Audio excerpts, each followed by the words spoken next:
வாழ்க வையகம், வாழ்க வையகம், வாழ்க வளமுடன். குரு வாழ்க, குருவே துணை. தியானமே யோகம், யோகமே ஞானம். தமிழ் ஆனந்த யோகம். வாழ்க வளமுடன். சிந்தனை துளியின் இன்றைய தலைப்பு கடமையும் பண்டமாற்றமும். ஒரு காலத்தில் உணவுப் பொருட்கள் எல்லாம் பண்டமாற்று முறையால் பெறப்பட்டன. அதாவது, நீ ஒரு பொருளை உற்பத்தி செய், நான் ஒரு பொருளை உற்பத்தி செய்கிறேன், இரண்டு பேரும் பரிமாறிக்கொள்ளலாம் என்பதாக இருந்தது. அப்படியெனில் ஒவ்வொருவரும் ஒரு பொருளை உற்பத்தி செய்தே ஆக வேண்டும் என்ற ஒரு நிலை இருந்தது. உழைப்பினை பொருட்கள் மூலம் பரிமாறிக்கொண்டார்கள். இதன் மூலம் உடல் திறன் உள்ள ஒவ்வொருவரும் உழைத்தே ஆக வேண்டும் என்ற கட்டாயம் நிலைமை இருந்தது.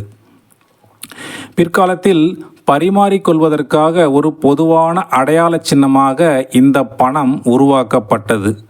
உழைப்பை கொடுக்காமலே இந்த பணத்தை கொடுத்து பிறர் உழைப்பை பெற்றுக்கொள்ளும் மனநிலை என்று வந்ததோ, அங்குதான் பிரச்சனைகளும் தவறுகளும் பல தோன்றின. பணம் என்ற மாயையில் சிக்கிக்கொண்ட மனிதன் மீள்வதற்கு வழியில்லாமல் தவித்து கொண்டிருக்கிறான். அதற்காக துணை புரிவதுதான் நமது பயிற்சிகளாகவும் இருக்கிறது. எது உண்மையான தேவை என்பதை தவம் மற்றும் தற்சோதனை பயிற்சிகளின் மூலம் உணரும்போது அந்த மாயையிலிருந்து மெதுவாக விலகி விடுதலை பெறலாம். பணம் இருந்தால் போதும், எதை வேண்டுமானாலும் எவர் உழைப்பை வேண்டுமானாலும் பெற்றுக்கொள்ளலாம் என்ற நிலை வந்தது. இதுபோன்ற தவறான சிந்தனைகளை இளைஞர் சமுதாயத்திற்கும் நாம் கொடுத்து விட்டோம்.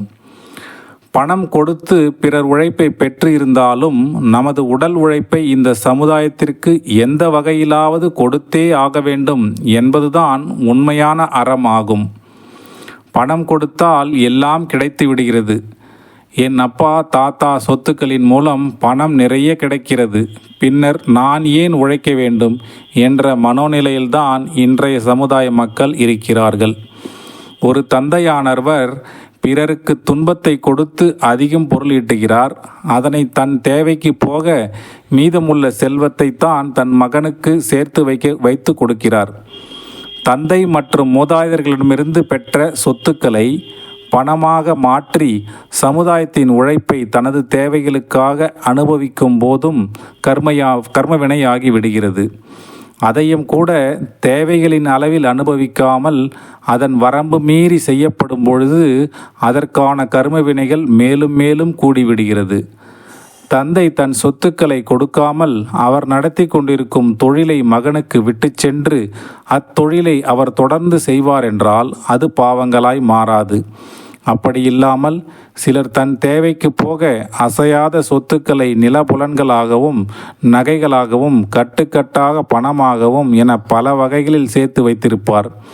தன் காலம் முடிவதற்கு முன் தன் பிள்ளைகளுக்கு சொத்துக்களை பிரித்து கொடுக்கும்போது சொத்துடன் இப்பாவங்களையும் சேர்த்துதான் கொடுக்கிறார். அற்புத சிந்தனைக்கு நன்றி ஐயா. வாழ்க வளமுடன்.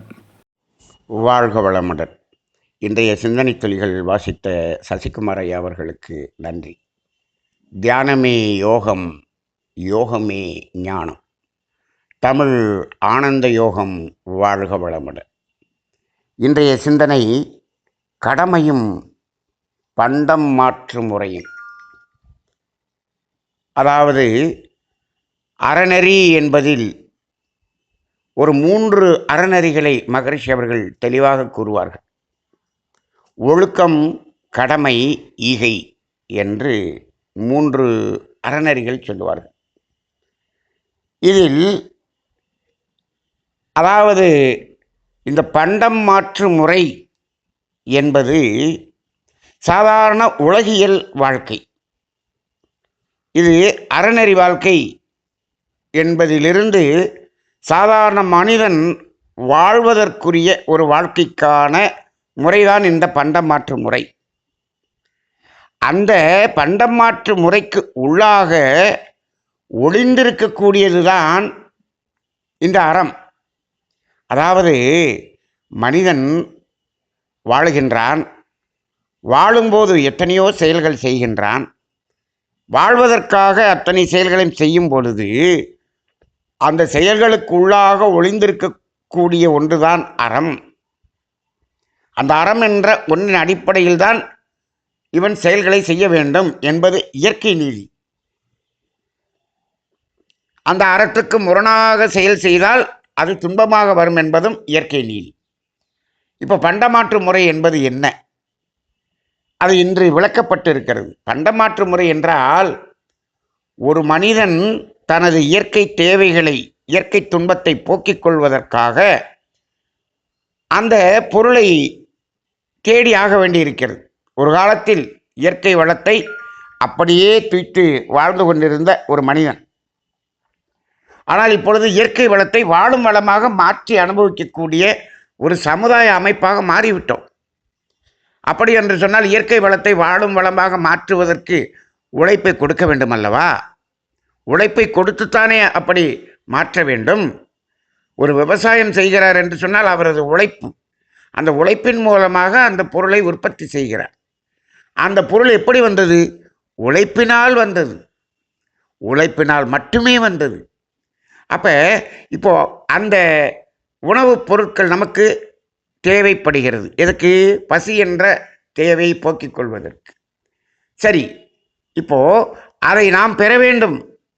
சரி, அவர் தனது உழைப்பை கொண்டு ஒரு பொருளை உற்பத்தி செய்தார். அதை அவர் தனது தேவையை போக்கிக் கொண்டு, தனது குடும்பத்தின் தேவையை கொண்டு போக்கிக் கொண்டு இருந்து கொள்கிறார். நீ எதற்கு அதை போய் கேட்கிறாய் என்று கேட்டால், எனது தேவையை நான் நிறைவு செய்ய வேண்டாமா? அப்படி என்றால் அவரிடம் இருக்கக்கூடிய பொருளை எனக்கு கொடுக்க சொல்லுங்கள் என்று இறைவனிடம் நீங்கள் சென்று கேட்டீர்கள் என்று வைத்துக் கொள்ளுங்கள்.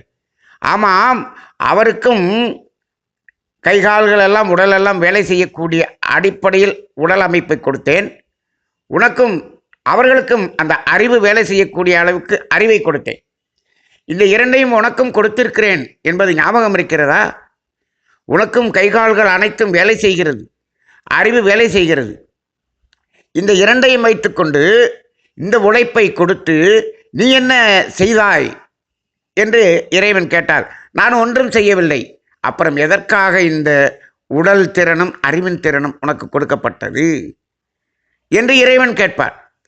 அப்ப இந்த இயற்கை என்ன சொல்லுகிறது?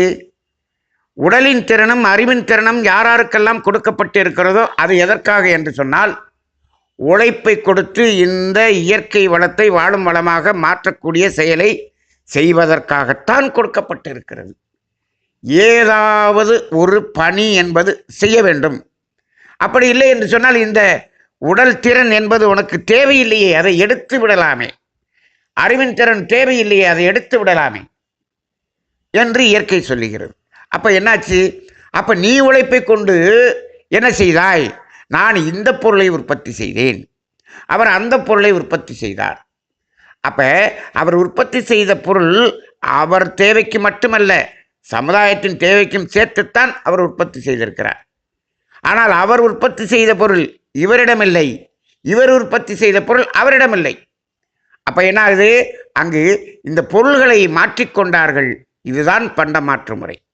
அப்ப பண்டமாற்று முறை என்பது பொருள்களை மாற்றிக்கொள்வதா, உழைப்பை மாற்றிக்கொள்வதா என்றால், உழைப்பை பரிமாற்றம் செய்து கொள்வதுதான் அந்த பண்டமாற்று முறை. அப்ப இந்த இடத்தில் தனது உடல் திறனையும் அறிவின் திறனையும் பயன்படுத்தி ஏதோ ஒன்றை செய்ய வேண்டும் என்று அங்கு அவர் செய்தாரே, அது கடமை. கடமை. நாம் நமது உடல் உழைப்பையும் அறிவின் திறனையும் கொண்டு ஏதாவது ஒன்று செய்ய வேண்டும் என்பது நமது கடன். கடன் ஏன் என்று சொன்னால், இந்த உடல் உழைப்பு, உடலின் திறன் வளர்வதற்காக குழந்தை பருவத்திலிருந்து இதுவரை நாம் பெற்று அனுபவித்தோமே, அத்தனையும் சமுதாய மக்களின் உழைப்பு. இந்த கல்வியை பெற்று நாம் கல்வியை பயின்று முடிக்கும் வரை நாம் இங்கு வாழ்வதற்காக அனுபவித்தோமே, அத்தனையும் சமுதாயத்தினுடைய உழைப்பு. ஆக ஒரு மனிதன் உடலின் திறனும் அறிவின் திறனும் வளரும் வரை இந்த சமுதாயத்தினுடைய உழைப்பை பயன்படுத்தித்தான் வளர்கிறான்.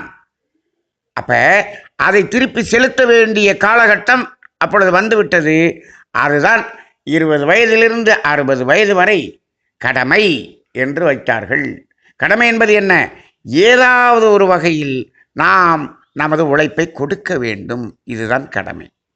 அப்போ இந்த பண்டமாற்று முறை என்பதற்கு உள்ளாக இந்த கடமை என்ற அறம் உள்ளே ஒளிந்திருக்கிறதா? ஒளிந்திருக்கிறது. ஆனால் அது இப்பொழுது விளக்கப்படவில்லை. அதுதான் நாம் ஒரு 3 நாட்களுக்கு முன் அந்த நம்பிக்கை விளக்கம் என்று ஒரு சிந்தனையை செய்திருந்தோம் அல்லவா? அங்கு அந்த ஒவ்வொரு நம்பிக்கையின் அடிப்படையிலும் அதற்குரிய விளக்கங்கள் சொல்லப்படாமல் போனதுதான் என்று சமுதாயம் இப்படி துன்பத்துக்கு ஆளானதுக்கு காரணம் என்று அங்கு சொல்லியிருந்தோம். இப்போ இங்கு இந்த கடமை என்பதை ஏன் செய்ய வேண்டும் என்பதற்கான விளக்கம் இன்று சிந்தனையாக கொடுக்கப்பட்டிருக்கிறது. அந்த பண்ட மாற்றம் என்பது உழைப்பின் மாற்றம். அப்படி என்று சொன்னால் இப்போ பணம் மாற்றமாக ஆக்கிவிட்டோம். பண்டத்திற்கு பதிலாக பொதுவான பணம் என்று ஆக்கிவிட்டோம். இப்போ இந்த பணத்தை கொடுத்தால் அங்கு பொருள் கிடைக்கிறது. பணத்தை கொடுத்தால் பொருள் கிடைக்கிறது என்று சொன்னால் அந்த பொருள் என்று பார்க்கக்கூடாது, உழைப்பு என்று பார்க்க வேண்டும். பணத்தை கொடுத்து அந்த உழைப்பை நீ வாங்குகிறாய், இப்படித்தான் விளக்கம் சொல்ல வேண்டும். பணத்தை கொடுத்து உழைப்பை நீ வாங்கிக் கொள்கிறாய். அப்படி என்று சொன்னால் நீ உழைப்பை கொடுத்து இந்த பணத்தை ஈட்டி இருக்க வேண்டும். நீ உழைப்பை கொடுத்து இந்த பணத்தை ஈட்டி இந்த பணத்தை கொடுத்து அந்த உழைப்பை வாங்கிக் கொள்ள வேண்டும். இங்கு அந்த பண்டம் மாற்று முறை என்பதற்கு பதிலாக பணம் மாற்று முறை என்று வருகிறது. அது பணம் மாற்று முறையாக இருந்தாலும் சரி, பண்ட மாற்று முறையாக இருந்தாலும் சரி, இரண்டுக்குள்ளாகவும் ஒளிந்திருக்கக்கூடியது என்ன என்று சொன்னால் உழைப்பை பரிமாறிக்கொள்ளுதல் என்பதுதான் அங்கு இருக்கிறது. இது மனிதர்களுக்கு மட்டும் பொருந்தும் இந்த கடமை என்பது. ஏன்? மனிதர்கள் மட்டும்தான் இயற்கை வளத்தை வாழும் வளமாக மாற்றி அனுபவிப்பவர்கள். ஐந்தறிவு ஜீவன் வரை இயற்கையில் என்ன இருக்கிறதே அப்படியே அது தேவையை பூர்த்தி செய்து கொள்ளும். ஆக இந்த பண்டமாற்று முறையும் கடமையும் ஒன்றோடு ஒன்று இணைந்திருப்பதாக இருக்கிறது. ஆனால் இன்றைய சமுதாயத்தில் இந்த விளக்கம் சொல்லப்படவில்லை. இன்றைக்கு சொல்லக்கூடிய இந்த விளக்கம் இந்த சமுதாயத்தில் இருக்கக்கூடிய இளைஞர்களுக்கு இப்பொழுது கண்டிப்பாக சொல்லப்பட வேண்டிய ஒன்று. நாம் தமிழ் ஆனந்த யோகத்திலே தினந்தோறும் செய்து கொண்டிருக்கக்கூடிய இந்த சிந்தனை துளிகள் இருக்கிறது அல்லவா? இந்த சிந்தனை துளிகள் அனைத்தும் இந்த சமுதாயத்தில் இருக்கக்கூடிய ஒவ்வொரு மனிதனும் சிந்திப்பதற்காக கொடுக்கப்பட வேண்டும். அதுவும் குறிப்பாக இளைஞர்கள் சிந்திப்பதற்காக கொடுக்கப்பட வேண்டும். ஆனால் இதை நாம் எத்தனை பேருக்கு நாம் இதை பகிர்ந்து கொள்கிறோம் என்று கேட்டால் அதற்கு வெட்கப்படுகிறோம். ஏனென்று புரியவில்லை. இது பாருங்கள், இப்பொழுது சமுதாயத்தில் என்ன செய்கிறார்கள்? நீ படிக்க வேண்டும், படித்து பணம் ஈட்ட வேண்டும். எப்படி பணம் ஈட்ட வேண்டும் என்று பார்க்கும் பொழுது உன் உடல் உழைப்பாலோ அறிவின் திறனாலோ, மகரிஷி தெளிவாக சொல்லியிருக்கார். என் உடல் உழைப்பாலோ அறிவின் திறனாலோ பெற்ற பொருள் என்று சொல்லிவிட்டார். அப்ப இந்த ஏதாவது ஒரு வகையில் உழைக்க வேண்டும். ஆனால் இப்பொழுது என்ன சொல்லுகிறார்கள் தெரியுங்களா? ஸ்மார்ட் ஒர்க் என்று சொல்லுகிறார்கள். ஸ்மார்ட் ஒர்க் என்று சொன்னால் அவர் என்ன சொல்கிறாங்க? நீ வேலை செய்து உன் உடலின் திறனையும் அறிவின் திறனையும் பயன்படுத்தி பொருள் ஈட்டுவது என்பது ஹார்ட் ஒர்க். ஸ்மார்ட் ஒர்க்குன்னு மார்க்கெட்டிங்கில் நிறைய பேர் ட்ரைனிங் கொடுக்குறாங்க. என்ன சொல்கிறாங்கன்னா, நீ எதுவும் செய்யக்கூடாது, உனது பணம் சம்பாதிக்க வேண்டும். இப்படி ஒரு தியரி கொடுக்குறாங்க. பணம் சம்பாதிக்க வேண்டும், நீ உனது உழைப்பை எதுவும் கொடுக்க வேண்டாம். அப்படி பொருள் ஈட்டுவது தான் ஸ்மார்ட் ஒர்க். அப்படி இருந்தால் தான்ப்பா நீ பணக்காரனாக முடியும், கோடீஸ்வரனாக முடியும், ஆடம்பரமான வாழ்க்கை வாழ முடியும் என்று சொல்லித் தருகிறார்கள். ஸ்மார்ட் ஒர்க் என்று சொல்லுகிறார்கள். அப்போ இவர் எதுவுமே செய்ய மாட்டார், பணம் சம்பாதித்து கொள்ளும். இப்படி ஒரு சமுதாயம் இருக்கிறது. அப்படி என்று சொன்னால் அவர் அந்த கடமை என்பதிலிருந்து இவர் தவறுகிறார். ஆனால் இவர் சும்மா உட்கார்ந்து இருக்கிறாரே, பணம் சம்பாதித்து கொண்டிருக்கிறது. இவர் என்ன செய்து கொண்டிருக்கிறார் என்று சொன்னால் சமுதாயத்தின் உழைப்பினால் பெற்ற பொருள்களை எல்லாம் அனுபவித்து கொண்டிருக்கிறார். இவர் உழைப்பை கொடுக்கவில்லை, பணம் சம்பாதிக்க அனுப்பிச்சு விட்டுட்டாரு. ஆனால் அப்படி அனுப்பிச்சி விட்டுட்டு உட்காண்டியே, இந்த சமுதாயத்தின் உழைப்பால் வரக்கூடிய பொருள் எதையும் நீ அனுபவிக்காதே. சோறு திங்காத, பழம் சாப்பிடாத, எதுவுமே சாப்பிடாத. இதெல்லாம் எங்கிருந்து வந்தது? உழைப்பினால் தானே வந்தது.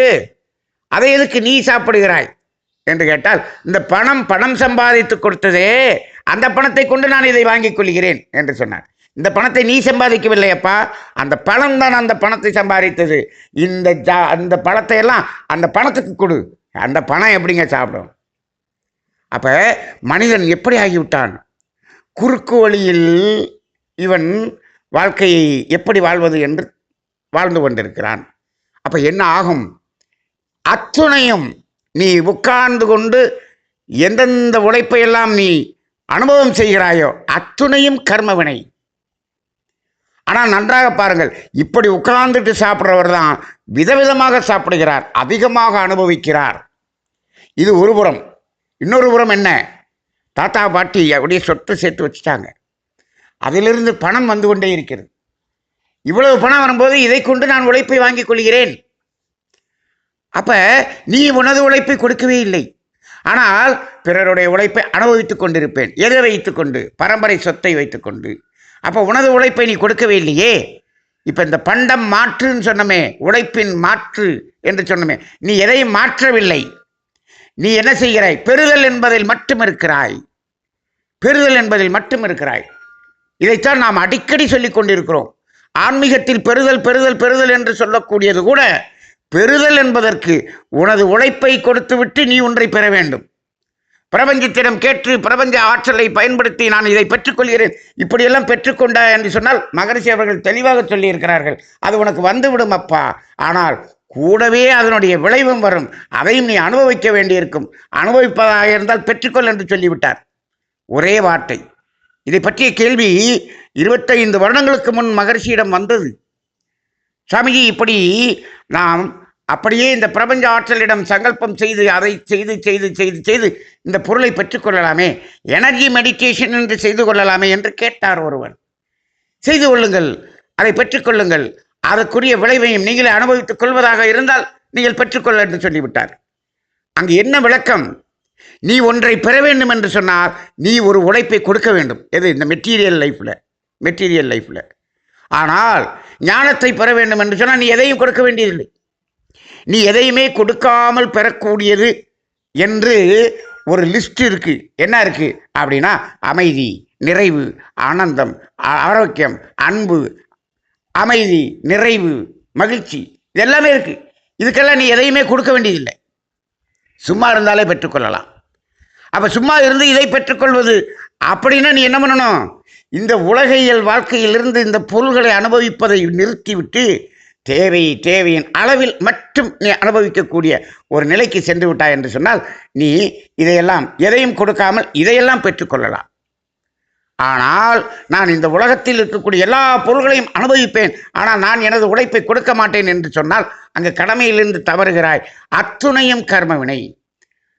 அதாவது முன்னொரு காலத்தில் பிறருக்கு துன்பம் கொடுத்தால் பாவம் என்று சொல்லிக் கொண்டிருந்தோம் அல்லவா? பிறருக்கு துன்பம் கொடுத்து சேருகின்ற பாவத்தை விட இந்த கர்மவினை என்பது எப்படி சேருகிறது என்று சொன்னால், இந்த கடமை என்பதில் நாம் நமது உழைப்பை கொடுக்காமல் இந்த சமுதாயத்திடமிருந்து பெற்று அனுபவித்துக் கொண்டிருக்கிறோமே, இந்த செயலினால் வரக்கூடிய கர்மவினை பிறருக்கு துன்பம் கொடுத்து வரக்கூடிய கர்மவினையை விட இப்பொழுது அதிகமாக கூடிக்கொண்டிருக்கிறது என்பதை இன்றைய சிந்தனையில் இங்கு நாம் சிந்திக்க வேண்டியதாக இருக்கிறது. சிந்தனை செய்து பாருங்கள். கடமையும் பண்டமாற்றமும் ஒரு ஆழ்ந்த சிந்தனைக்குரிய ஒரு சிந்தனை. ஆழ்ந்த சிந்தனை செய்யுங்கள், தெளிவு வருங்கள். வாழ்க வளமுடன்.